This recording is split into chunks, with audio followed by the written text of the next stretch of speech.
Sunugin ninyo ako, mangangamoy Rodrigo Roa Duterte ako. Tayo po, mga mahal kong kababayan, ay iisang bansa. Meron man po tayong iba-ibang kulay.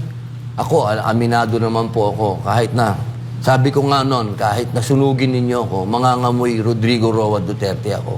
Hindi po yun nagbabago. Sapagkat sa panahon niya, naramdaman ko po na nagkaroon ng pagbabago.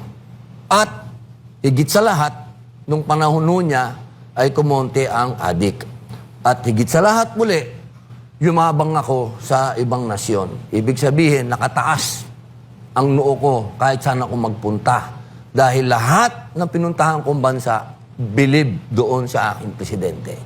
Pero, ngayon sa aking pahayag sa inyo, mga mahal kong kababayan, ngayon po ay holiday season, panahon ng pagmamahalan, pagpapatawad, pagkakaisa. Sana po dala po natin yan sa 2026. Wala po tayong pupuntahan kung magiging masyado tayong politiko, masyado tayong politikal. Kailangan po dumating ang punto na tayo po ay maniwala sa atin, sa bawat isa, na tayo'y babangon.